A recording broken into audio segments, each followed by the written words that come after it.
Vamos orar. Bom Deus,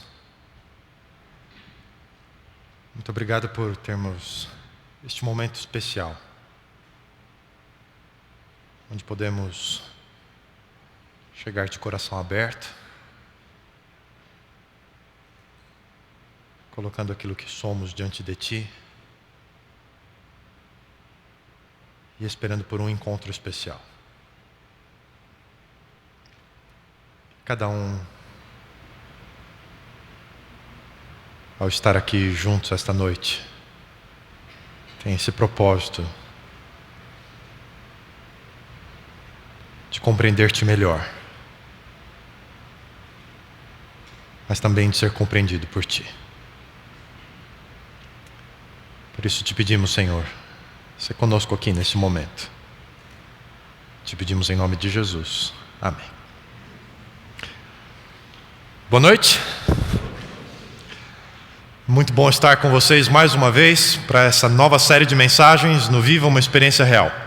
Sejam todos muito bem-vindos e nossa boa noite também ao pessoal de casa que nos acompanha através de nossa transmissão online. E se você está nos assistindo, quem sabe pela primeira vez, é um prazer muito grande receber você. Esta é a Nova Semente, uma comunidade adventista do sétimo dia, que existe para juntos buscarmos a cada semana uma experiência real com Deus. E gostaríamos de fazer um convite especial para vocês essa noite. Lá no nosso website, www.novasemente.org, você pode acessar a página deste programa, o Viva, e todos os vídeos das séries anteriores poderão ser acessados gratuitamente. Mas a gente tem uma novidade especial para vocês. A partir de hoje, nós estaremos disponibilizando também os áudios das séries para você baixar e ouvir onde você quiser. Trabalho, no carro, no celular, né? E as primeiras séries já estão disponíveis. Desapontados com Deus, a última série que o pastor Kleber finalizou semana passada. Metamorfose, Apps para a Vida e Estações da Vida. E a cada semana, nosso objetivo é disponibilizar uma nova série em áudio. Dê uma passadinha lá no nosso website, divulgue também mais esse serviço que a Nova Semente oferece para a nossa comunidade. E semana que vem a gente tem mais uma novidade, não vou antecipar para não estragar, surpresa, semana que vem eu quero apresentar em primeira mão para vocês. Bem, hoje nós estamos iniciando então a nova série, Encontros, e nós vamos juntos redescobrir algo especial sobre a nossa vida, como ela é altamente direcionada pelas nossas experiências. Por exemplo, você se lembra de algum encontro que marcou a sua vida? Se você está acompanhado do seu esposo, da sua esposa, do seu namorado, da sua namorada, cuidado, senão você toma um cutucão aí, né? Quem sabe não foi o primeiro programa com o seu futuro namorado ou namorada que marcou a sua vida, né? Talvez tenha sido aquela entrevista com o seu futuro empregador, né? Aquele friozinho na barriga, né? Como é que ele vai me ver como profissional? Será que ele percebe o potencial que eu tenho para essa empresa, né? E a gente fica com aquela ansiedade. São momentos, encontros que podem definir e traçar rumos para a nossa vida. Pode ser que tenha sido um encontro ao acaso, ou então um encontro esperado por muito tempo. Mas todos nós temos um encontro. Eu me lembro de uma série de reportagens, se não me engano foi o programa Fantástico da TV Globo, que apresentou encontros entre pais e filhos que não se conheciam. Era um programa sobre paternidade. E diversas histórias, casos, cada um com as suas peculiaridades. E eu me lembro de alguns. Um deles, a mãe se negava firmemente a dizer quem era o pai do rapaz, né? E ele resolveu fazer uma listinha, foi pesquisando na família, se a mãe tinha tido algum amigo, algum namorado, e começou a visitar as pessoas. Então, eu sou filho da fulana, né? Eu estou procurando meu pai, será que é você? Né? E alguns coçavam a cabeça assim um pouquinho, né? Pode ser, né? Outros arregalavam o olho assim, sério, né? E assim, interessante as reações, né? Eu me lembro muito de um caso. Uma moça procurou o suposto pai e perguntou se ele se disporia a fazer um teste de DNA. E ele aceitou. E algumas semanas até o teste, depois os resultados e finalmente a audiência para o juiz abrir o envelope e dizer se é pai e filha ou não são. E eu me lembro quando o juiz abriu o resultado do exame e disse: olha, o seu fulano de tal não é pai da dona fulana. E eu me lembro a cena. Aquele homem já tinha a menina por filha. Eu me lembro do abraço e das lágrimas, dizendo: eu gostaria muito de poder ter a oportunidade de ser seu pai, mas a amizade vai continuar. Queria muito poder dar o carinho que você sempre quis a vida inteira. Sabe, encontros que marcam a gente. Você já teve esse momento especial com alguém? Já teve esse momento de encontro com Deus? Nessa série, gostaríamos de refletir sobre como se dá esse encontro, como saber se estamos vivendo essa experiência especial com Deus. Você sente Deus como seu pai? Para muitos, isso não passa de uma impossibilidade. Para outros, seria um verdadeiro milagre. Para alguns, quem sabe, apenas uma distante esperança. Encontros. Você já teve o seu? Eu queria trazer para você essa noite o que a Bíblia diz sobre essa experiência com Deus no início da história humana. O livro de Gênesis diz que na tarde desse mesmo dia, ouviram o som produzido pelo Senhor Deus, que passeava no jardim no frescor do dia. Eu gosto muito desse texto. Ele nos indica que lá no jardim do Éden, na história de Gênesis, Deus regularmente se encontrava com o ser humano.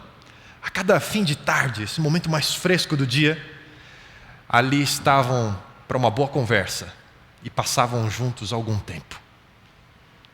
Intimidade, amizade, companheirismo. Assim Deus idealizou o relacionamento conosco. Mas é verdade que depois disso, alguns ainda ouviram a voz de Deus, outros se encontraram com Ele, mas a grande maioria de nós, parece perdida, sem saber nem mesmo por onde começar a buscá-lo. Parecemos como filhos que não conhecem o próprio pai. Talvez você se sinta assim. Sabe até que tem um pai, mas sente que não o conhece. Essa semana, pesquisando um pouco sobre esse assunto, eu encontrei um artigo científico numa revista de psiquiatria, publicada no Rio Grande do Sul. E os pesquisadores que escreveram o artigo, doutora Mariana Esrich e David Simon Bergman, escreveram sobre a ausência paterna e sua repercussão no desenvolvimento da criança e do adolescente.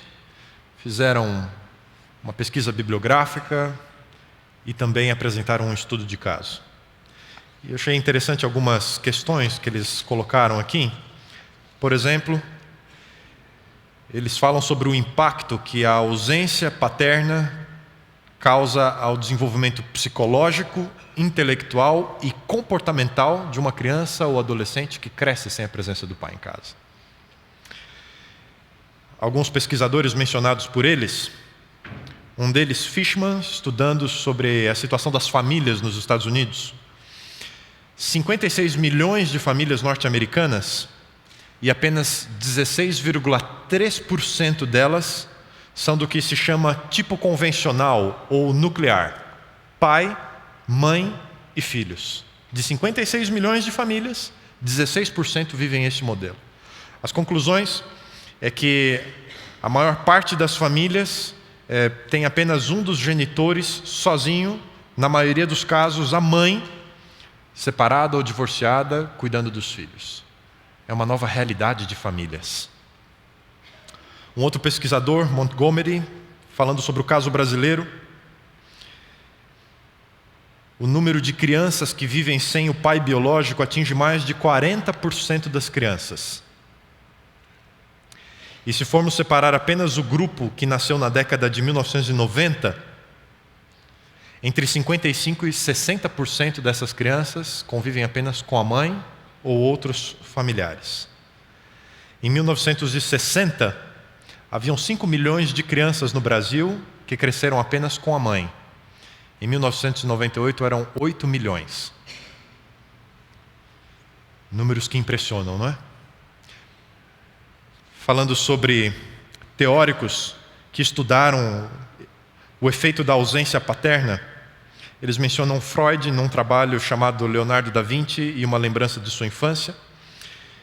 E eles citam as frases desse psicólogo: na maioria dos seres humanos, diz ele, tanto hoje como nos tempos primitivos, a necessidade de se apoiar numa autoridade de qualquer espécie é tão imperativa que o seu mundo desmorona se essa autoridade é ameaçada. E eles mencionam a história de um menino que desenvolveu relação de paciente com um dos pesquisadores. Resolveram chamá-lo de João. 16 anos de idade, muitas dificuldades no aprendizado, já havia repetido 3 séries no ensino fundamental e estavam investigando qual era a causa. O menino não tinha nenhum problema de concentração, pelo contrário, ele não tinha estímulo para os estudos. E além disso, um pouco de violência, muito brigão.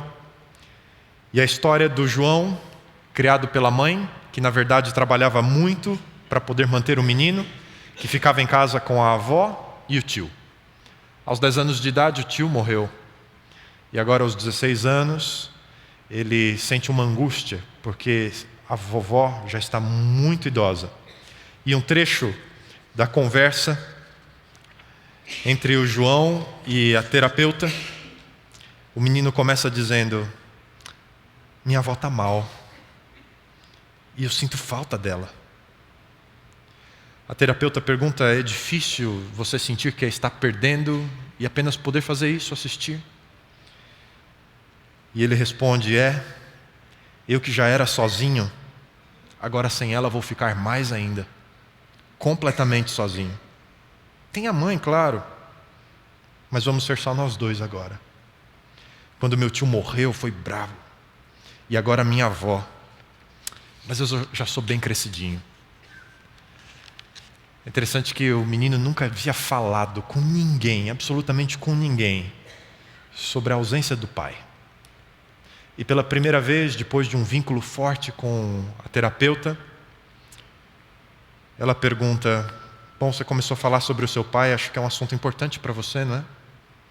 Mas que você tem dificuldade de falar sobre isso. Com um pouco de ironia, mas mostrando toda a raiva que tinha por dentro, o João responde: não sei se é tão importante assim. Agora eu não preciso mais de pai. Nem queria ele como pai. Eu tenho raiva. Raiva porque ele nunca me procurou. Puxa vida, nem para saber quem eu sou, como eu sou. Eu acho que eu iria partir para cima dele se eu o conhecesse. Eu já sonhei com ele. Eu sonhei que ele me procurou e eu xinguei tanto ele. Por que é que você fez isso comigo? O que acontece quando estamos órfãos? O chão que some debaixo dos nossos pés e nos sentimos sozinhos. Sabe, além desses efeitos da falta da paternidade biológica, quando não reconhecemos a nossa filiação espiritual, isso também pode trazer consequências para a nossa vida como um todo. E às vezes, a semelhança do João, nós vivemos de tal forma a chamar a atenção de Deus para nós o tempo todo. Do mesmo jeito que o menino repetia de série para ver se era notado pela família. Do mesmo jeito que o menino arrumava brigas para ver se era notado pela mãe. E a gente como que diz para Deus: ei, olha aqui, eu estou aqui. Você não me vê? É interessante que na cruz, Jesus também experimentou esse sentimento. No auge da sua dor, Jesus disse: Deus meu, por que me desamparaste? Sentiu-se só, abandonado. E não é assim que muitas vezes nos sentimos? Gostaríamos apenas de saber aonde Deus está. Paulo, mais tarde, escrevendo sobre o que aconteceu na cruz, esse evento tão importante para a humanidade, ele escreve e diz o seguinte: todas essas coisas novas que temos vêm de Deus, que nos trouxe de volta a si mesmo, por meio daquilo que Jesus Cristo fez. Pois Deus estava em Cristo recuperando o mundo para si, não levando mais em conta os pecados dos homens contra eles, mas sim apagando-os.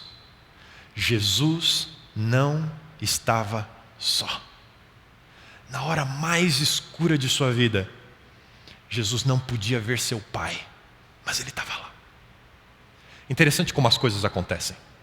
Às vezes a gente não consegue ver Deus, e então a gente acha que Ele não está lá, e simplesmente passamos a ignorá-lo. Viramos as costas para Deus, desistimos de Deus. Se você é pai e se lembra da época em que seus filhos eram recém-nascidos ainda, aí até os 6 meses de idade, bebezinhos, ou teve uma experiência dessa na família, talvez você já tenha feito a seguinte brincadeira com uma criança assim. Quem sabe um dos brinquedinhos que ele mais gosta, que faz barulho, ou que tem um formato interessante, você pega na mão por um instante e esconde da vista do bebê. Faz assim, põe para trás. E o bebê arregala um olhão assim. Cadê? Sumiu. Alguns psicólogos dizem que, eu não sei como eles chegaram a essa conclusão, né? Devem ter entrevistado muitos bebês, né? Que o bebê, se não enxerga, para ele é como se não existisse. E fica aquele sentimento intrigante, mas cadê? Estava aqui na frente dos meus olhos, agora sumiu. E no momento que você mostra o objeto de novo, o que o bebê faz? E faz tempo, hein? Dá um sorriso, né? Como, puxa, mágica, apareceu outra vez, né? É traído pelo sentido da vista, né? Existe, não existe. Eu vejo, eu não vejo. Interessante isso, né? Mas sabe que isso permanece por toda a nossa vida? Coisas que os nossos sentidos não alcançam, para nós não existem. Vou te dar um exemplo. Nesse exato momento, diversas cenas estão acontecendo aqui, nesse lugar. Temos muitas imagens aqui. E não são as imagens que vocês estão vendo aqui à frente, o painel, ao lado de você, a pessoa que está ao seu lado. Diversos sons estão presentes aqui.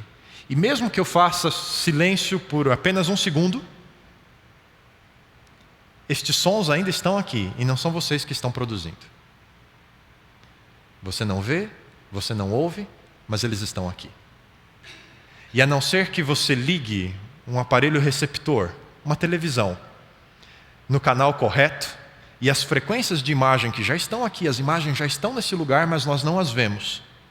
A partir da recepção do televisor, você as enxerga. Se você tivesse um aparelho de rádio aqui, ia sintonizasse na estação correta, as ondas sonoras que a antena já mandou daqui da Paulista, que já estão aqui as ondas de som, mas os nossos ouvidos não as captam, passariam a ser ouvidas por nós. Vou propor um pequeno teste para você. Faça na sua casa, tá bem? Se você é menor de 13 anos de idade, peça a supervisão de adulto.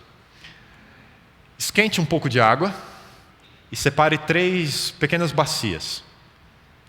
Numa você coloca água fria, na outra água quente e numa terceira água morna, um pouco da quente e um pouco da fria. Coloque as 3 bacias, as 3 recipientes com água.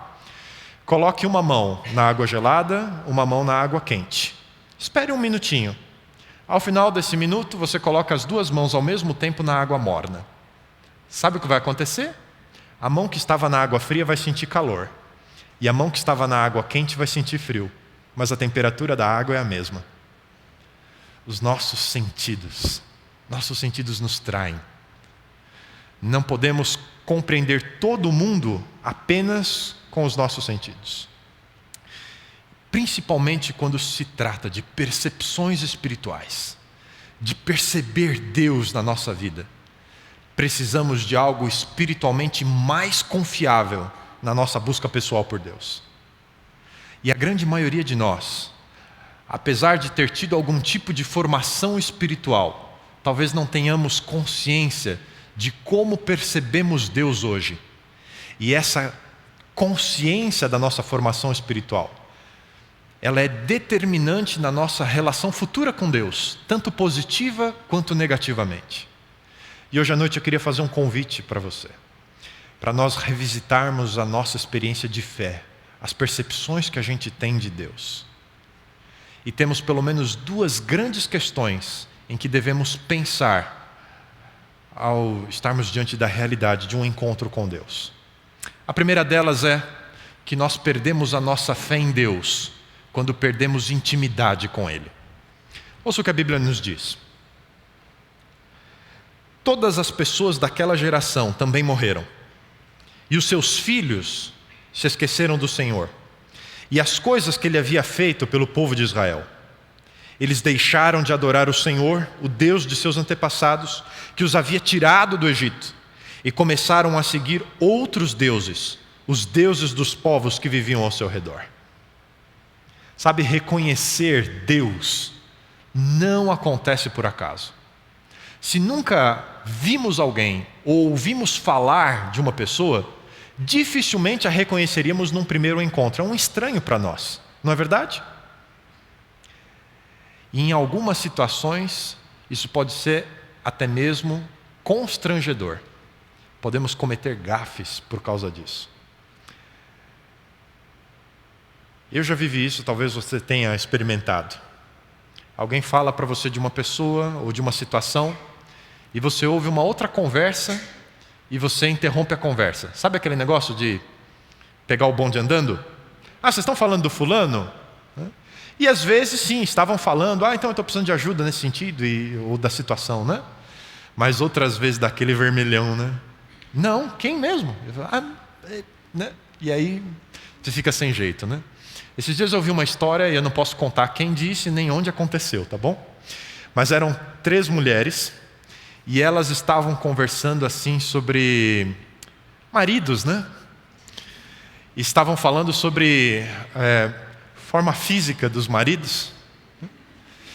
E elas estavam falando do limite dos quilinhos extras, né?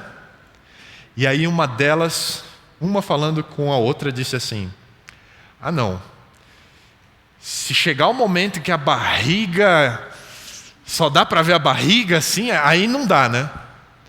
O que ela não sabia é que a terceira era a esposa de um conhecido delas todas e que tinha essa situação toda, né? Era assim, vamos dizer, ponto de referência, né? Ali atrás do gordinho. Que vergonha, né? Sabe, é muito perigoso falar de quem a gente não conhece. E infelizmente hoje, a nossa sociedade não pode dizer que conhece a Deus. O que se fala sobre Deus por aí, e às vezes até aqui dentro, está mais para diz que diz do que algo sério. Parece aquela brincadeira do telefone sem fio, sabe? Eu queria dizer para vocês sobre algumas orientações do Antigo Testamento, algumas coisas que estão aqui na palavra de Deus sobre esse assunto. Por que aqueles filhos, depois da morte dos pais, esqueceram-se de Deus? Deus havia dado uma orientação aos pais em Israel. Vocês vão ensinar os seus filhos sobre mim. Vão falar a respeito do que eu fiz por vocês, de como tirei vocês da escravidão, dos grandes sinais que eu fiz. Contem isso para os seus filhos. Quando vocês estiverem em casa, quando vocês estiverem passeando, em todos os momentos, achem uma oportunidade, um momento especial para falar de mim para os filhos de vocês. Assumam um compromisso comigo. Guardem esse compromisso, guardem as minhas leis. Escrevam isso e coloquem nas portas da casa de vocês. Amarrem isso entre os olhos, nas mãos de vocês, para que vocês nunca se esqueçam de falar sobre mim para os filhos de vocês. Diversas gerações tiveram esse privilégio, ouviram dos seus pais e receberam deles a fé em Deus.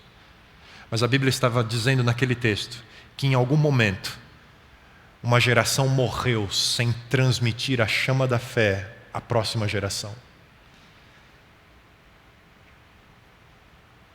E o povo de Israel esqueceu-se de Deus e serviu outros deuses. Isso não é muito diferente da nossa geração. Crescemos num ambiente em que a sociedade colocou Deus de castigo, está no cantinho. Não se fala de Deus no espaço público. Deus é assunto da igreja. Aqui é o que a razão alcança. Vivemos a realidade da secularização. E poucos de nós temos intimidade com Deus, poucos de nós sabemos como orar, poucos de nós conhecemos a sua palavra. Perdemos a intimidade. Em consequência disso, Deus é um estranho para nós. Temos dificuldades em reconhecê-lo no nosso dia a dia. E é por isso que se você se confunde com tantas ideias diferentes, as opiniões que as pessoas têm sobre Deus, e cada vez mais parece que você se sente muito distante de Deus. Dedique tempo de qualidade para conhecer Deus. É o único meio de mudarmos as coisas no relacionamento que hoje temos com Ele. Uma outra razão que leva muitos a perderem a fé é quando sentimos insegurança. Um lindo salmo da Bíblia começa com uma pergunta intrigante. Olho para os montes e penso, quem virá me socorrer? Talvez esta seja a situação mais desafiadora para o nosso relacionamento com Deus. Quando nos sentimos intimidados por nossa pequenez diante dos problemas da vida. E muitas vezes nos sentimos sozinhos. E em situações de perigo, nossa fé muitas vezes se mostra relutante em confiar em Deus. Se não temos intimidade, a insegurança nos impede de reconhecer a presença de Deus nesses momentos difíceis. Um dos salmos mais conhecidos da Bíblia, o Salmo 23, o salmo que Davi escreveu a respeito do seu relacionamento com Deus. Davi começa dizendo, o Senhor é o meu pastor, por isso nada vai me faltar. Ele me guia a pastos verdes, a águas tranquilas, eu sinto paz de espírito. E mesmo quando eu caminho por vales onde sinto a morte bem de perto, eu não tenho medo, eu sei que o Senhor está comigo. Eu sinto a tua vara, o teu cajado, conduzir a minha vida. O Senhor é bom para comigo e me recebe como quem recebe um hóspede, com mesa farta, e diante dos meus inimigos, me unge com óleo e me diz que sou especial e importante. E por isso eu tenho certeza que eu vou estar na presença do Senhor sempre e sempre, por causa da sua bondade e da sua misericórdia. Lindo salmo, não é? Perceba, Davi diz, eu não me sinto sozinho, eu não sinto medo, nem quando estou diante da morte. E várias vezes ele esteve diante da morte, mas sentia a presença de Deus. Sem intimidade e com insegurança, muitas vezes deixamos de sentir a presença de Deus conosco. Um outro desafio para a nossa fé é quando nos sentimos frustrados, decepcionados com Deus. A Bíblia diz, num outro salmo, sempre impaciente eu pensei, o Senhor se esqueceu de mim. Mas isso não era verdade. Tu me ouviste quando orei, pedindo a tua ajuda. Queridos, pior do que sentir medo é sofrer a realidade da dor e da perda. Quando sozinho você chora suas decepções, sem ter para onde ir, e sente o frio gelado do desespero, sem intimidade, com medo, a solidão desses momentos é avassaladora. Na minha experiência como pastor, eu já convivi com pessoas de diferentes sentimentos em relação a Deus. Alguns me procuraram e disseram: olha, pastor, eu desisti de confiar em Deus. Eu perdi tantas coisas, eu me machuquei tanto. Deus não pode existir. E se Ele existe, Ele não gosta de mim. Então eu prefiro pensar que Ele não existe do que pensar que Deus não gosta de mim.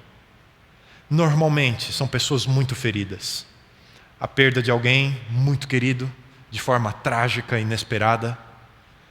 Talvez reveses da vida, desemprego, situações econômicas complicadas. Pessoas que não sentem Deus no seu momento de perda e de dor. Mas já vi pessoas na mesma situação que triunfaram em meio à própria dor. Gente que perdeu tanto quanto cada um de nós já perdeu e ainda assim permanece confiando em Deus. A semelhança de Jó, são pessoas que enfrentaram a grande provação e ainda assim mantiveram-se firmes em Deus. Talvez um dos textos mais lindos da Bíblia sobre confiança em Deus é Jó quem fala, no auge do seu desespero, no auge da sua dor, ele diz: eu sei que o meu Redentor vive e que no fim ele vai se manifestar para mim. Talvez esses sejam os maiores desafios à fé que as pessoas tenham que enfrentar. Talvez desafios que você esteja enfrentando. Mas a pior das consequências disso tudo é não reconhecer a presença de Deus quando Ele mais quer nos abraçar e confortar. Quando Ele quer dizer para nós: filho, eu estou aqui. Eu sei que você está sofrendo, mas eu sou seu pai e eu estou do seu lado. Você não está sozinho. E numa situação dessas, nisso que se repete tantas vezes, eu e você precisamos e podemos desenvolver nossa percepção de um Deus que vem ao nosso encontro, mesmo quando as coisas estão mais difíceis para cada um de nós. E para isso eu queria propor pelo menos 3 atitudes que eu e você podemos tomar no encontro com Deus, para que Ele seja cada vez mais real para mim e para você. A primeira delas: busque reconhecer a Deus em seu passado. Davi, mais uma vez, escrevendo da sua vida com Deus, ele escreve: bendiga ao Senhor a minha alma, e não se esqueça de nenhuma de suas bênçãos. É Ele quem perdoa todos os seus pecados, cura todas as suas doenças, que resgata a sua vida da sepultura, e quem o coroa de bondade e compaixão, que enche de bens a sua existência, de modo que a sua juventude se renova como a águia. Uau! Quanta coisa Deus fez por Davi. Que experiência rica com Deus. Cura, libertação, proteção. E sabe de uma coisa? Deus não muda. Você entendeu a atitude de Davi para com Deus? Davi colecionava suas histórias com Deus. E quando a situação exigia reconhecer Deus novamente em sua vida, nos momentos difíceis, era só recorrer à sua própria experiência com o seu Deus. Cada bênção, cada vez que se sentiu protegido e amado, eram como luzes poderosas que vinham do seu passado e iluminavam o caminho à sua frente. Esse era o segredo de Davi. E provavelmente Deus já abençoou você em algumas vezes ao longo da sua vida. Simplesmente olhe para o seu passado. Busque na sua memória esses momentos. Guarde-os como marcos da presença de Deus na sua vida. E esses momentos vão ser úteis para que vocês, sempre que enfrentarem dificuldades, consigam sentir a presença de Deus com vocês. E me lembro, poucos anos atrás, eu precisei fazer uso desse recurso. Durante a época da faculdade, 4 anos, nós tivemos uma experiência muito forte com Deus. A minha graduação é de período integral. Você não tem condições de trabalhar durante o período letivo, apenas um trabalho de férias. E eu paguei a minha faculdade, já fiz a graduação casado, a faculdade da minha esposa e a nossa filha que nasceu durante o curso. Nada nos faltou. E eu saí do curso com uma grande convicção. Assim que tiver oportunidade, vou voltar a estudar. Vou cursar o mestrado. Preciso crescer academicamente. E isso vai fazer diferença no meu dia a dia, na minha vocação. Saímos de São Paulo e fomos trabalhar no Rio Grande do Sul. Já estávamos lá proximamente 5 anos. E era a hora. Se não fosse naquele momento, quando será que eu ia voltar a estudar? E eu, pela estrutura do trabalho, precisaria obrigatoriamente deixar de trabalhar de novo, voltar para São Paulo para cursar o mestrado, para depois voltar para o trabalho. E depois que você começa a sentir o resultado do seu trabalho, você romper com tudo isso de novo, é tão difícil. Mas era agora, ou quem sabe nunca mais. Conversei com a Paula, oramos, fizemos uma leitura da situação e olha, é agora. E para isso eu tinha que conversar com a minha igreja e conversar com a administração da igreja e dizer, olha, estou pedindo demissão, vou voltar a estudar. E depois que você pronuncia essas palavras, é igual a bomba, né? Você apertou o botão e bum, não tem mais como voltar atrás. Mas nós olhamos para a nossa experiência no passado e Deus é o mesmo Deus. E se Ele cuidou de nós antes, cuidaria à frente. Tomei a decisão, procurei as pessoas com quem devia conversar e, para minha surpresa, conversa após conversa, as pessoas foram me dizendo, que bom que você tomou essa decisão. Esse é o momento certo. Tenho certeza que é a melhor escolha. Faça isso agora. Quando conversei com a minha igreja, eles disseram, pastor, conte conosco, nós vamos apoiar vocês, o que vocês precisarem. E a gente foi se sentindo forte. Deus estava dizendo, confie em mim. Ligamos para a família, liguei para minha mãe. Mãe, nós vamos voltar para São Paulo, eu vou voltar a estudar. Filho, o nosso apartamento está vazio, vocês podem morar lá. Liguei para a faculdade. Eu queria ingressar no próximo período letivo, tem vagas?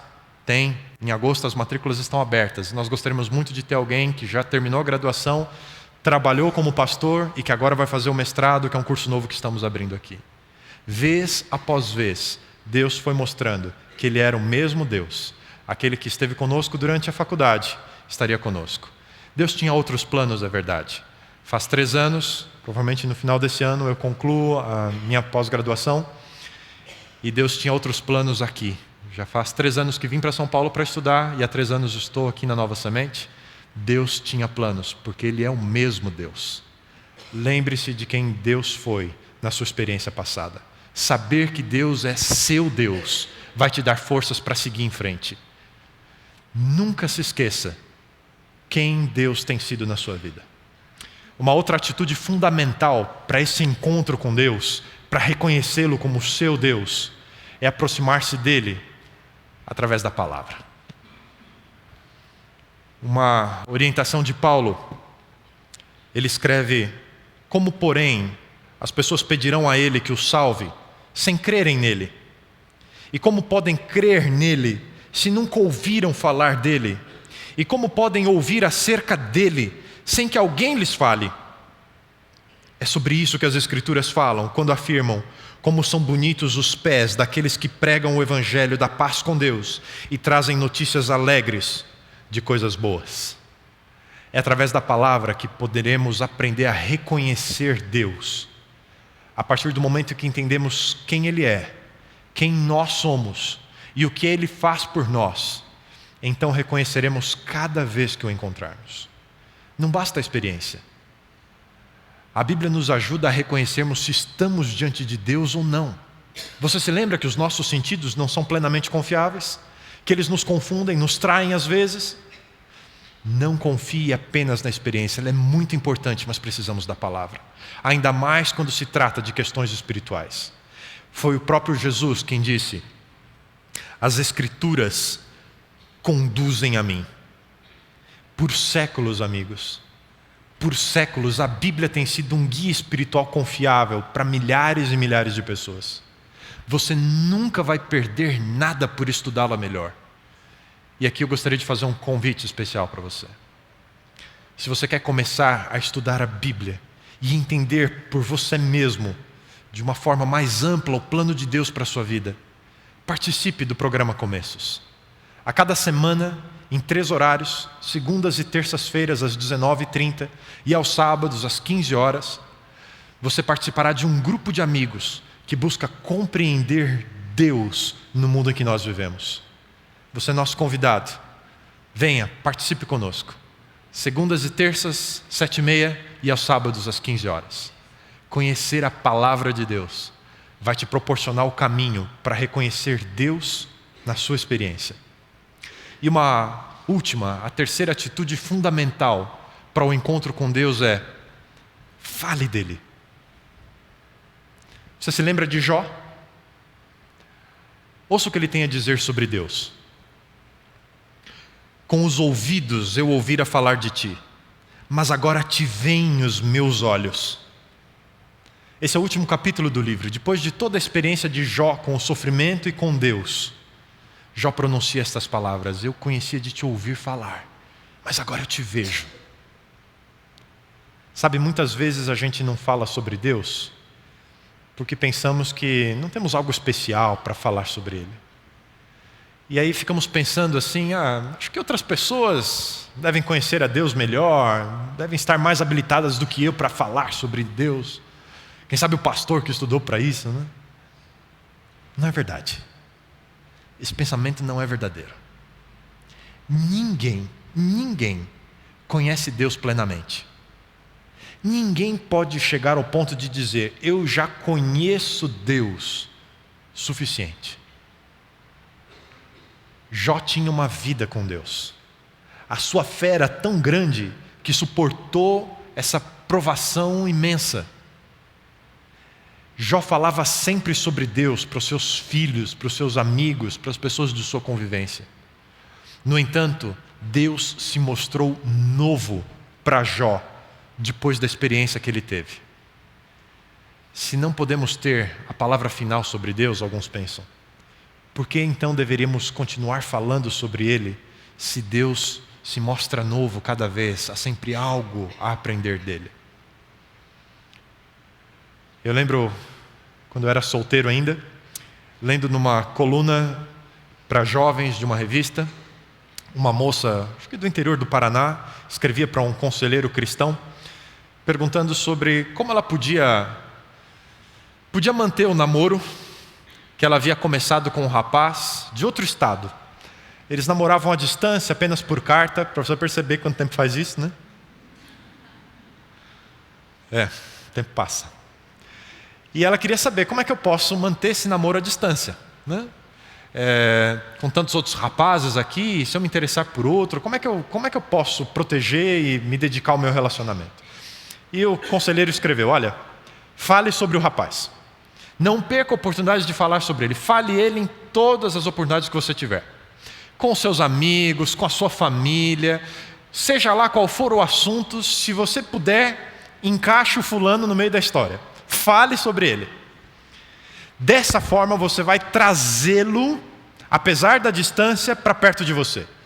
Você vai trazer a presença dele para o ambiente onde você está, para as pessoas com quem você convive. As pessoas vão saber que você tem um namorado e tudo o que você sente por ele. Uau, eu fiquei pensando nisso. Caramba! Trouxe isso para a minha vida. Vocês percebem que eu falo da Paula até em sermão, né? As pessoas olham para mim e sabem que eu tenho um compromisso com a minha esposa. Quando você, marido, mulher, namorado, namorada, assume um compromisso como esse, você está blindando o seu relacionamento. As pessoas olham para você e falam: eu não vou chegar junto, vou tomar um fora daqueles. Olha como essa pessoa fala do namorado, da namorada, do marido, da esposa, né? É apaixonado, não tenho chance, né? E você assume um compromisso moral com o que você fala. Porque afinal de contas você fala tanto sobre o outro, que você não pode simplesmente dar bola para qualquer uma que aparecer por perto de você. Fale sobre ele. Querido, traga Deus para mais perto de você. Fale dele. Fale do seu relacionamento com Ele. Crie um vínculo real entre você e Deus. Falar sobre Deus é um outro importante recurso para reconhecer quando Deus se encontra com você. Deus vai se fazer novo para você, vez após vez, mas não perca a oportunidade de falar sobre Ele. Foi numa repartição pública, no seu lugar de trabalho, que Levi Mateus pela primeira vez se encontrou com Jesus Cristo. Mateus depois escreveu o Evangelho, tudo aquilo que o impressionou sobre Jesus de Nazaré e que mudou a sua vida. Mateus cresceu num lar judeu. Cresceu com pais que provavelmente o ensinaram sobre Deus e sobre as coisas grandiosas que Deus fez por seu povo. E nos dias de Mateus, sob o domínio do Império Romano, a grande esperança, a esperança messiânica, era que o prometido de Deus viesse trazer libertação. Mas sabe, Mateus parecia viver em contradição com a sua fé. Em vez de ter a mesma esperança no Messias, Mateus trabalhava para o vilão da história. Ele prestava serviços ao Império Romano. Ele tirava dinheiro, impostos do seu povo para sustentar o dominador, os romanos. Aparentemente ele vivia em contradição com a sua fé. Mateus havia se esquecido do Deus de seus pais, do Deus da sua infância, da esperança que ele tinha, quem sabe quando garoto, e sonhava com as profecias a respeito do Messias. Mateus vivia na solidão de uma mesa, atrás de registros de impostos, até que Jesus chegou. A Bíblia não diz todo o sentimento de Mateus, mas no exato momento em que ele viu Jesus e que ouviu Jesus, ele reconheceu o Messias. E daquele dia em diante, ele passou a seguir a Jesus Cristo por todos os lugares. A primeira ação de Mateus foi convidar todos os seus amigos, todos os seus colegas de trabalho, ofereceu um grande jantar e convidou também a Jesus para que eles conhecessem e para que eles ouvissem de Mateus quem era Jesus para ele e o encontro que ele finalmente tinha tido depois de tanto tempo, sentindo-se longe de Deus, naufragando na sua própria fé. Sabe o que é mais interessante de estudar o Evangelho de Mateus? É que tudo que ele escreve da vida de Jesus é aquilo que impactou na sua própria experiência. Nenhum outro escritor do Novo Testamento repete tantas vezes a frase principal do livro de Mateus, falando de um evento ou de outro, de uma situação ou de outra vivida por Jesus. Mateus narra a cena abrindo com as seguintes palavras: tudo isso aconteceu para que se cumprisse o que foi dito pelo profeta. Ele finalmente reconheceu Jesus Cristo como Filho de Deus. E toda a sua memória de infância, tudo aquilo que ele havia ouvido falar sobre Deus, finalmente fazia sentido para ele. Deixou vazio o seu lugar na repartição pública. Levantou-se da cadeira de dúvidas que o prendera durante tanto tempo e decidiu seguir a Jesus, depois de reconhecê-lo como o Filho de Deus. Nessa série que estamos começando, permita-se não perder a oportunidade do encontro com Deus. Talvez você esteja esperando por isso há muito tempo. Talvez você esteja surpreso que algo novo possa acontecer com você exatamente agora. Não tenha medo. O melhor da vida com Deus ainda está por vir. Encontros. Você não pode perder o seu. Bom Deus, ao buscarmos refletir sobre a nossa experiência contigo como filhos que buscam sentir a presença do Pai, Talvez tenhamos que lidar com as nossas dúvidas, inseguranças, com os nossos medos. Ou simplesmente reconhecermos que de fato ainda não te conhecemos o suficiente para reconhecer o Senhor na nossa vida. Talvez aqui essa noite algumas pessoas estejam vivendo a primavera do relacionamento contigo, mas muitas outras estão sendo esmagadas pela dúvida, pela solidão, pela busca por algum propósito para a sua própria vida. E te pedimos como filhos que sentem falta de um pai: Senhor, estamos aqui, olha para nós, se faz Deus na nossa vida, se mostra novo para cada um de nós. Permita que os nossos olhos possam perceber a Tua presença conosco e sermos guiados por uma nova experiência com Cristo Jesus.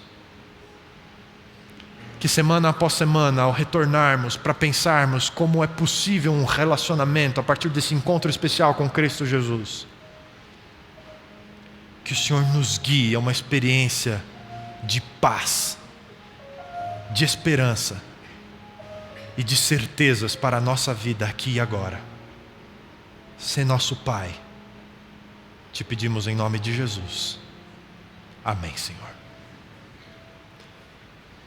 Muito obrigado pela companhia essa noite. Que Deus proporcione a você um encontro especial com Ele essa semana. E semana que vem, espero vocês para juntos vermos outras pessoas que também tiveram um encontro especial com Cristo Jesus. E fica o nosso convite, um convite especial para um encontro com vocês. À saída temos alguns totens e se você gostaria de se comunicar melhor com a Nova Semente, nós gostaríamos de conhecer você. Gaste alguns segundos, seu nome, seu e-mail, para a gente poder criar esse canal e a gente estar junto mais vezes. Que Deus abençoe você. Até semana que vem, se Deus permitir.